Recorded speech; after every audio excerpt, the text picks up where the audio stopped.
Yes BP news daily ಎಕ್ಸ್‌ಪ್ರೆಸ್‌ಗೆ ಸ್ವಾಗತ. February 15ರ ಶನಿವಾರದಂದು ಸಂಜೆ 5:30ಕ್ಕೆ ಜ್ಞಾನಸಿರಿ ಉತ್ಸವ ಕಾರ್ಯಕ್ರಮ. ಬಳ್ಳಾರಿಯ ಬೆಂಗಳೂರು ರಸ್ತೆ ಬಳಿಯ ಹುಗರಹಟ್ಟಿಯ 5ನೇ ವಾರ್ಡ್ನಲ್ಲಿರುವ ಜ್ಞಾನಸಿರಿ ಸ್ಕೂಲ್ ಮತ್ತು ಪದವಿ ಪೂರ್ವ ಕಾಲೇಜು ಆವರಣದಲ್ಲಿ ಜ್ಞಾನಸಿರಿ ಉತ್ಸವ 2025ರ ಕಾರ್ಯಕ್ರಮ ಫೆಬ್ರವರಿ 15 ಸಂಜೆ 5:30 ಗಂಟೆಗೆ ಜರುಗಲಿದೆ. ಈ ಕಾರ್ಯಕ್ರಮದ ಉದ್ಘಾಟನೆಯನ್ನು ಪ್ರಖ್ಯಾತ ಚಲನಚಿತ್ರ ಸಾಹಿತಿ ಹಾಗೂ ಸಂಗೀತ ನಿರ್ದೇಶಕರಾದ ನಾದಬ್ರಹ್ಮ ಡಾಕ್ಟರ್ ಹಂಸಲೇಖ ಅವರು ನೆರವೇರಿಸಲಿದ್ದು, ಕಾರ್ಯಕ್ರಮದ ಮುಖ್ಯ ಅತಿಥಿಗಳಾಗಿ ಈ ಭಾಗದ ಶಾಸಕರು ಆದ ನಾರಾ ಭರತ್ ರೆಡ್ಡಿ ಅವರು, ವಿಜಯನಗರ ಶ್ರೀ ಕೃಷ್ಣದೇವರಾಯ ವಿಶ್ವವಿದ್ಯಾನಿಲಯದ ಕುಲಪತಿಗಳಾದ ಪ್ರೊಫೆಸರ್ ಎಂ ಮುನಿರಾಜು ಅವರು ಭಾಗವಹಿಸುವರು. ಶ್ರೀ ಕೋಟೆ ಮಲ್ಲೇಶ್ವರ ಸ್ವಾಮಿಯ ರಥೋತ್ಸವದಲ್ಲಿ ಭಾಗಿಯಾದ ಶಾಸಕ ನಾರಾ ಭರತ್ ರೆಡ್ಡಿ.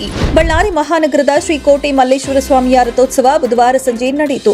ಶಾಸಕ ನಾರಾ ಭರತ್ ರೆಡ್ಡಿ ಅವರು ಮಧ್ಯಾಹ್ನ ನಡೆದ ಪೂಜಾ ಕಾರ್ಯಕ್ರಮದಲ್ಲಿ ಭಾಗಿಯಾಗಿ ತೇರನ್ನ ಎಳೆದು ಶ್ರೀ ಕೋಟೆ ಮಲ್ಲೇಶ್ವರ ಸ್ವಾಮಿಯ ಕೃಪೆಗೆ ಪಾತ್ರರಾದರು. ಶ್ರೀ ಕೋಟೆ ಮಲ್ಲೇಶ್ವರ ಸ್ವಾಮಿಯ ರಥೋತ್ಸವ ಹಿನ್ನೆಲೆ ತೇರು ಬೀದಿಯಲ್ಲಿ ಶಾಸಕ ನಾರಾ ಭರತ್ ರೆಡ್ಡಿ ಅವರು ಪ್ರಸಾದದ ರೂಪದಲ್ಲಿ 10,000 ಮೋತಿಚೂರ್ ಲಡ್ಡುಗಳನ್ನು ವಿತರಿಸಿದರು. ತದನಂತರ ಕೋಟೆ ಪ್ರದೇಶದಲ್ಲಿರುವ ಶ್ರೀ ಕೋಟೆ ಮಲ್ಲೇಶ್ವರ ಸ್ವಾಮಿಯ ದೇವಸ್ಥಾನಕ್ಕೆ ತೆರಳಿ ಸ್ವಾಮಿಯ ದರ್ಶನ ಪಡೆದು ಪೂಜೆ ಸಲ್ಲಿಸಿದರು.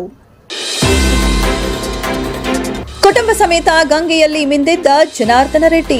ಪ್ರಯಾಗ್ರಾಜ್ನಲ್ಲಿ ನಡೆಯುತ್ತಿರುವ ಮಹಾಕುಂಭಮೇಳದಲ್ಲಿ ಮಾಜಿ ಸಚಿವ ಹಾಗೂ ಗಂಗಾವತಿ ಶಾಸಕ ಗಾಲಿ ಜನಾರ್ದನ್ ರೆಡ್ಡಿ ಪತ್ನಿ ಲಕ್ಷ್ಮೀ ಅರುಣ, ಅಳಿಯ ರಾಜೀವ್ ರೆಡ್ಡಿ ಅವರೊಂದಿಗೆ ಮಾಘ ಪೂರ್ಣಿಮಾ ದಿನದಂದು ಪರಮ ಪವಿತ್ರ ಪಾವನೆ ಗಂಗೆ, ಯಮುನಾ ಹಾಗೂ ಸರಸ್ವತಿ ನದಿಗಳ ತ್ರಿವೇಣಿ ಸಂಗಮದಲ್ಲಿ ಪುಣ್ಯ ಸ್ನಾನ ಮಾಡಿ ಲೋಕ ಕಲ್ಯಾಣಕ್ಕಾಗಿ ಭಗವಂತನಲ್ಲಿ ಪ್ರಾರ್ಥಿಸಿದರು.